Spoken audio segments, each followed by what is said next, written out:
사도신경하심으로 신앙 고백하시겠습니다. 나는 전능하신 아버지 하나님 천지의 창조주를 믿습니다. 나는 그의 유일하신 아들 우리 주 예수 그리스도를 믿습니다. 그는 성령으로 잉태되어 동정녀 마리에게서 나시고 본디오 빌라도에게 고난을 받아 십자가에 못 박혀 죽으시고 장사된 지 사흘 만에 죽은 자 가운데서 다시 살아나셨으며 하늘로 오르시어 전능하신 아버지 하나님 우편에 앉아 계시다가 거기로부터 살아있는 자와 죽은 자를 심판하러 오십니다. 나는 성령을 믿으며 거룩한 공교회와 성도의 교제와 죄를 용서받는 것과 몸의 부활과 영생을 믿습니다. 아멘. 찬송가 421장입니다. 찬송가 421장.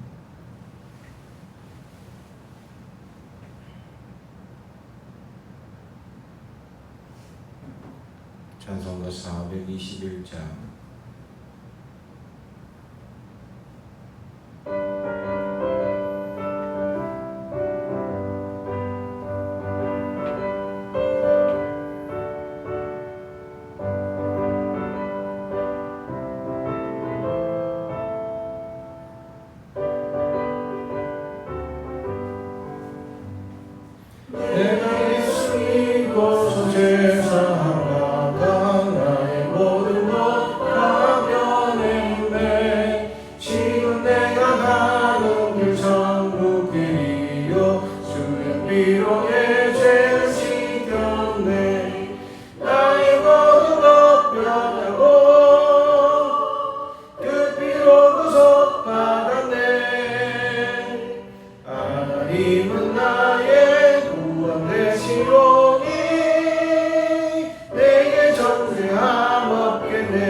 밝은 빛에서 눈에 치니 나의 모든 것 다 변했네. 지금 내가 주 앞에 온전케 되는 주의 공로를 의지함일세. 나의 모든 것 변하고 그 피로 구속 받았네. 하나님은 나의 구원 되시오니 내게 정죄함 없겠네.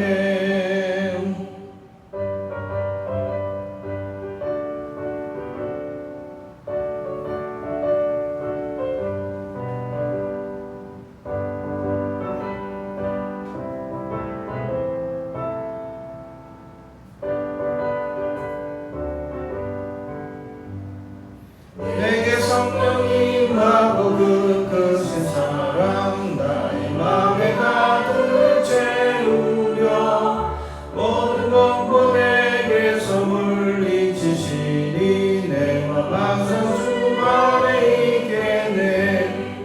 나의 모든 것 변하고 그 피로 구속 받았네. 하나님은 나의 되시오니 내게 정죄함 없겠네. 아멘. 오늘 우리에게 주신 하나님의 말씀은 욥기 7장입니다. 욥기 7장 1절부터 마지막까지 말씀을 저와 여러분이 한 절씩 교독하겠습니다. 하나님의 말씀을 경청해 주시기 바랍니다.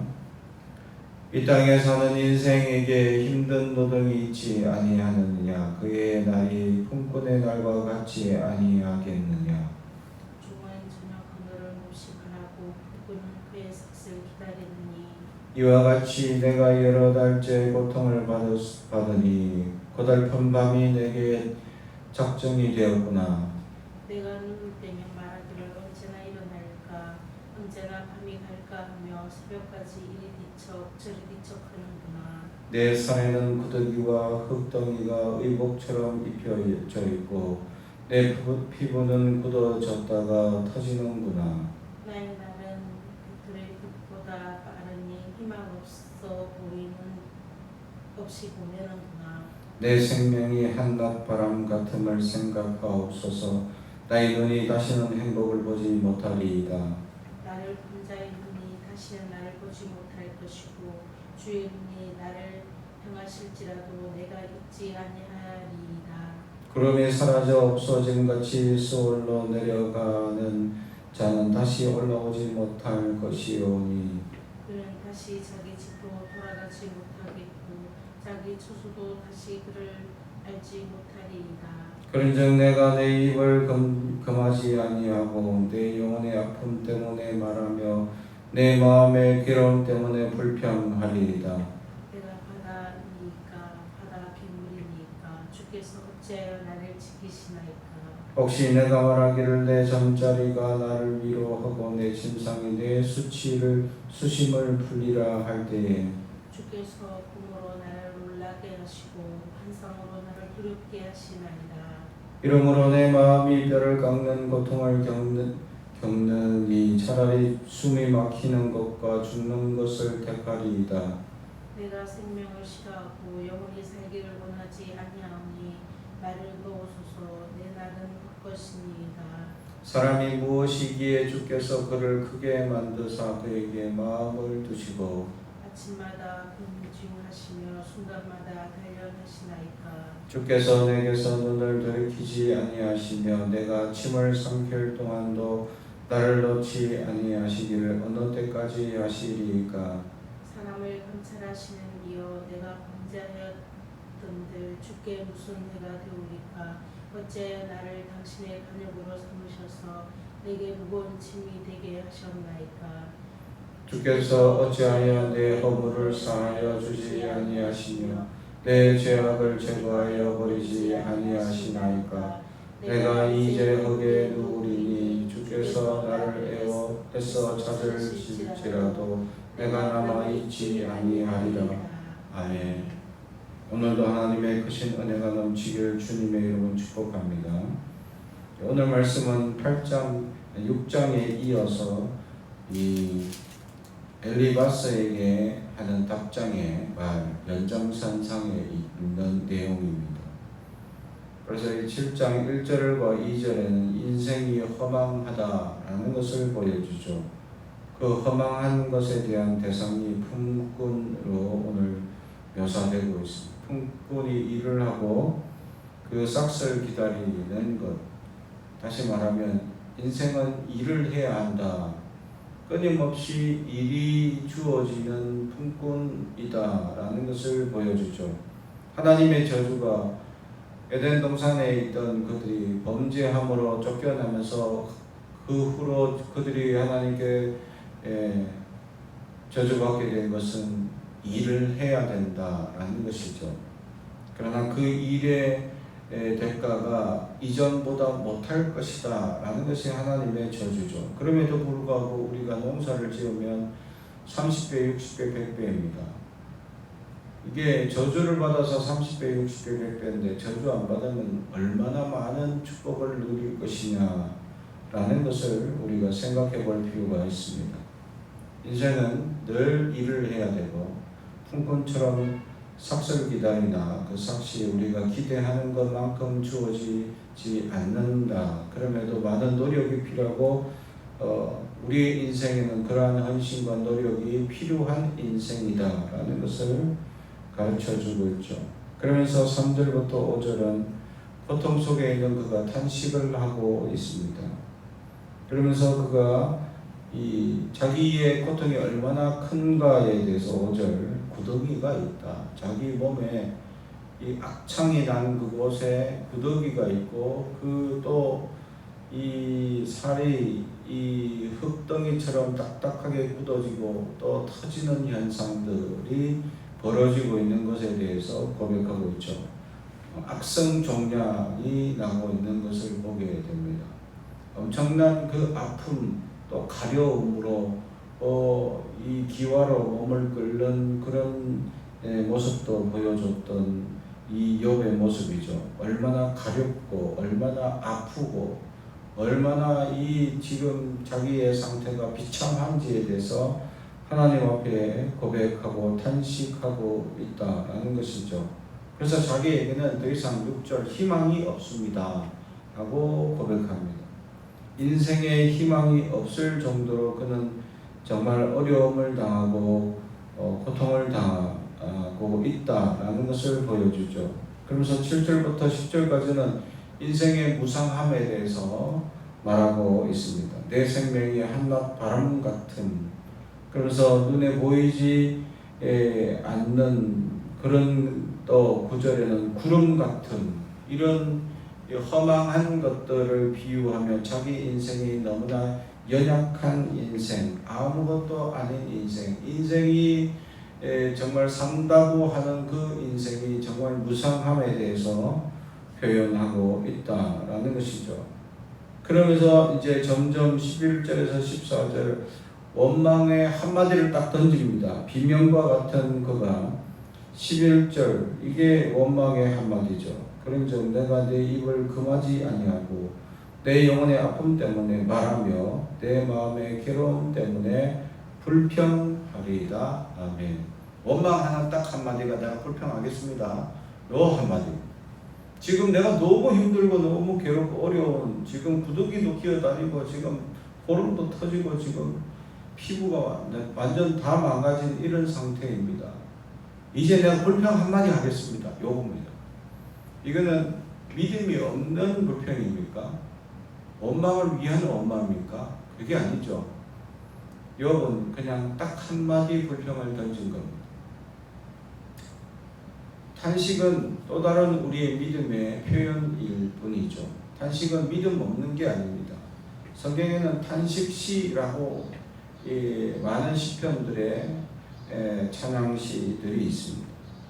그들은 믿음이 없어서 지금 환난을, 왜 내가 환난을 당해야 됩니까? 라고 탄식하는 것이 아니라 믿음이 있기 때문에 탄식하는 거죠. 어쩌면 하나님 믿으니까 하나님 내 이 고통을 빨리 지나가게 해 주옵소서. 내가 너무 아픕니다. 라고 하나님 앞에 자기의 아픔을 고백하는 것이 탄식이죠. 그 탄식은 또 다른 믿음의 표현이다 라는 것이죠. 그래서 이 욥의 이 탄식, 너무 아프니까 내가 불평 한마디 하겠습니다. 이게 다다라는 것이죠. 그러면서 이 정말 힘들고 어려운 지금 고난 가운데 살고 있습니다. 그래서 15절, 내 마음이 뼈를 깎는 고통을 겪으니 차라리 숨이 막히는 것과 죽는 것을 택하리이다. 죽을 만큼 힘듭니다. 라는 고백이죠. 정말 차라리 죽는 게 더 나을 만큼 지금 고통이 정말 중하다, 힘들다라고, 차라리 생명을 16절 싫어하고, 그만큼 산다는 것 하루하루가 고통의 연장이니까 차라리 나를 거두어가시옵소서라고 고백하고 있는 것이죠. 우리가 가끔 인생을 살아갈 때 정말 힘들고 어려울 때 차라리 천국에 가는 게 더 좋지 않을까라고 고백할 때가 있습니다.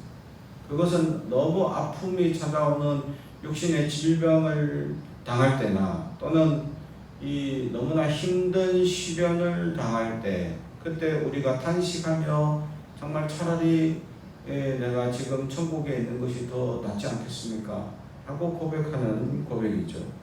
이처럼 생명까지 걸 정도로 너무 힘들고 고통스럽다라는 그의 고백, 그가 이렇게 구더기까지 얘기하고 자기의 모든 어려움을 다 표현하고 불평도 한마디 던지는 이 탄식을 하는 가운데 하나님은 한마디도 욥에게 하지 않습니다. 침묵도 하나님의 또 다른 응답이죠. 결국 하나님께서는 욥에게 아무 말도 할 수 없다라는 것이죠. 결국 욥은 이 17절에서 19절까지 하나님께서 어느 때까지 나를 방치하실 겁니까? 라고 계속 묻고 있는 것입니다. 하나님 앞에 질문하는 것은 믿음이 없는 것이 아니라 믿음의 확신을 보여주고 있습니다. 하나님이 존재함을 인지하고 있고, 그렇기 때문에 하나님에 대해 질문하는 거죠. 이제 이런 탄식이나 이런 질문한 것 때문에 또 나중에 누군가가 또 넌 잘못됐다라고 지적할 수도 있습니다. 어떻게 감히 하나님께 질문하냐? 어떻게 하나님께 불평하냐? 어떻게 하나님께 감히 탄식하냐? 라고 또 누군가가 또 지적할 사람이 생기겠죠. 그러나 이것은 모든 믿음의 또 다른 형태일 뿐이다 라는 것이고, 침묵 또한 하나님의 또 다른 응답이다 라는 것이죠. 우리가 인생에 하나님께 간구하고 기도할 때, 하나님이 침묵하실 때 우리는 무엇이라고 대답할 것이냐? 무엇이라고 대답할 것이냐? 그러니까 하나님의 또한 응답은 또 참으로 신묘막측하죠. 우리의 지혜, 우리의 생각 한계를 넘고 우리에게 무언가 또 어떨 때는 요구하실 때도 있고, 또 어떨 때는 더 많은 시련을 주실 때도 있다라는 것이죠. 그리고 어떨 때는 오늘 욥기에게처럼 아무 말도 하지 않을 때도 있다라는 것입니다. 이 모든 것이 하나님의 응답입니다. 그때 우리가 해야 할 것은 아멘밖에 없죠. 하나님의 응답이 주어질 때 우리는 아멘하고 그 다음은 기다릴 뿐입니다. 인내하고 기다리고 결국 하나님의 역사가 이루어지는 것을 목도하기를 소망하며 나아가야 한다라는 것이죠. 그래서 이 욥은 왜 하나님 침묵하십니까? 라고 하며 또 하나님께 단식하고 있습니다. 20절 21절 사람을 감찰하시는 이여 내가 범죄하였던들 주께 무슨 해가 되오리까? 어찌하여 나를 당신의 관역으로 삼으셔서 내게 무거운 짐이 되게 하셨나이까? 어찌하여 하며 하나님께 또 한 번 침묵하고 있는 하나님께 항변하고 있는 욥의 모습을 보여주죠. 왜 대답이 없습니까? 왜 무슨 말씀 한마디라도 해 주옵소서. 가끔 성도들이 한마디라도 라는 비명이라도 들리면 아멘 하겠습니다 라고 기도하는데 그 어떤 한마디도 나오지 않고 계속 침묵하실 때가 있더라라는 것이죠. 그것 또한 하나님의 응답이고, 하나님은 우리가 기다리길 원할 때가 있다라는 것이죠. 그런데 우리가 기다리지 못해서 급한 마음에 우리가 움직이기 시작하면 그것은 쓴뿌리가 되기 십상이다. 아브라함에게 아들이 있겠다라고 약속하셨지만 그는 결국 기다리지 못하고 인간적인 방법으로 이스마엘을 낳았을 때 그 자손은 지금 이스라엘과 끊임없이 전쟁하고 다투는 사이가 되게 되는 쓴뿌리가 됩니다. 이처럼 하나님의 계획 가운데 순종을 하게 되면 하나님의 놀라운 역사를 보지만 하나님의 역사 가운데 아멘하지 못할 때, 우리가 움직이기 시작할 때는 우리의 인생이 더 많이 꼬이게 되고 힘든 인생이 될 수 있다. 그러므로 우리는 아멘하고 기다릴 줄 아는 믿음이 있길 주님의 이름으로 축복합니다. 지금 욥은 엄청난 고난과 시련을 당하는 중에 여러 가지 모습으로 보여주고 있죠. 단식하고 원망하고 또 원망도 딱 한마디 내가 불평하겠습니다. 이 정도 불평은 해도 되지 않겠습니까? 라는 수준이죠. 사실 진정한 원망은 이 완전 탄식하면서 왜 나에게만 이렇게 어려움 줍니까? 이런 원망이 아니죠. 이 정도면 내가 불평 한마디 해도 되지 않겠습니까? 라는 불평의 정도의 원망입니다. 이 원망이라고도 하기보다는 그냥 단식에 더 가깝다라고 우리가 바라볼 수 있죠. 그럼에도 불구하고 하나님은 응답하지 않고, 또 응답하지 않는 것에 대해서 또 항변하고 있는, 왜냐하면 자기는 살아가는 그 하루하루, 아니 한 시간 한 분초가 정말 고통의 연속이기 때문에 그러기에 더 탄원하고 더 기도하고 이유가 어디에 있는지 말씀해달라. 그러면 내가 죄가 있다라면 아멘하고 내가 그 죄에 봉하고 또 뭐 다른 말씀이라도 아멘하겠다 하는데 응답이 없는 것에 대해서 또 항변하고 있습니다. 우리의 인생이 꼬여도 이렇게 꼬이는 사람이 과연 있을까? 우리가 살아볼 때 그런 꼬임이 대부분 없고 잠깐의 시련이 겹치는 것뿐인데도 불구하고 우리는 그 잠깐도 정말 죽을 것 같은 아픔과 고통을 당하는 사람들이 많죠. 우리 주변에 또 아픔과 시련으로 넘어지고 어려워하고 갑갑해하고 어려운 이 우리 주변의 이웃들을 향하여 우리가 나아가 하나님의 복음을 전하고 진정한 하나님의 위로를 전하는 우리가 되길 주님의 이름으로 축복합니다. 기도하겠습니다. 사랑과 은총이 가득하신 아버지 하나님 감사. 오늘 특별히 중고정부가 주님 앞에 수련회를 나아갑니다. 하나님을 만나게 하옵소서. 하나님의 놀라운 은혜의 역사가 있게 하옵소서. 하나님을 만남으로 믿음의 놀라운 변화가 있게 하옵소서. 하나님의 어떤 역사라든지 바라보며 나아가는 부서가 되게 하시고, 하나님 우리가 힘을 합혀 뜻을 다하여 기도하는 우리가 되게 하옵소서. 오늘 말씀을 따라 우리 이웃 가운데 고통당하고 어려운 이웃이 있다면 그들을 위로하고 격려하는 우리가 되게 하옵소서. 예수님 이름으로 기도합니다. 아멘. 하늘에 계신 우리 아버지 이름을 거룩하게 하시며 아버지의 나라가 오게 하시며 아버지의 뜻이 하늘에서와 같이 땅에서도 이루어지게 하소서. 오늘 우리에게 일용할 양식을 주시고 우리가 우리에게 잘못한 사람을 용서하여 준 것 같이 우리 죄를 용서하여 주시고 우리를 시험에 빠지지 않게 하시고 악에서 구하소서. 나라와 권능과 영광이 영원히 아버지의 것입니다. 아멘.